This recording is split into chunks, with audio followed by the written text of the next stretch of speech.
Patuloy pang inaalam ng BFP ang sanhi ng naitalang sunog sa Lipa City. Umaabot naman na sa humigit kumulang 500,000 pesos ang inisyal na danyo sa sunog. May follow-up report si Denise Abante.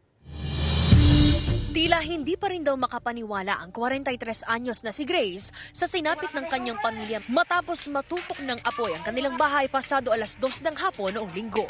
Wala raw siya noong mga oras na iyon sa kanilang bahay at naiwan ang kanyang asawa at 2 anak sa loob. Pagbalik niya sa kanila, makapal at maitim na usok na ang sumalubong sa kanya. Buong akala ko po ang mga anak ko, nasusunog na po sa loob. Nung pagbalik ko, akala ko po nasusunog na yung aking mag-aama. Hindi ko po talaga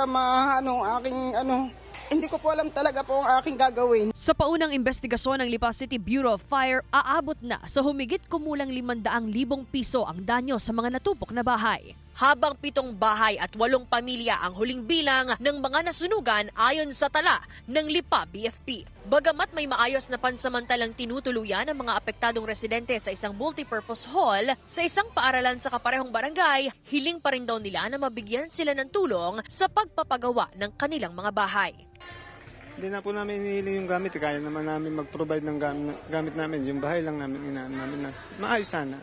Kung bibigyan po naman po kami ng bahay na malilipatan, ay nagpapasalamat po ako sa tumutulong sa amin, sa nagbibigay po sa amin ngayon ng mga grocery, konting pinansyal.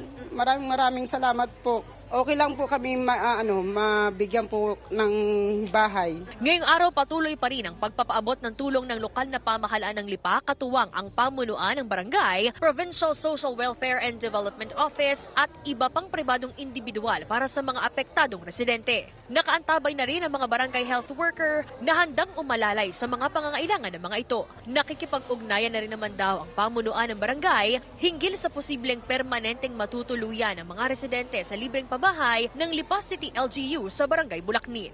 Pinadudutihan ko naman ito ng 24/7, araw-araw. Ang ating BHW, mga barangay tanod ay lagi po silang naandito. Hanggat hindi pa siguro naayos ang kanilang bahay, nandito lang kaming sangguniang barangay na handang tumulong sa nasunugan. Kasama si J. Arman Hares, Denise Abante, Balitang Southern, Tagalog.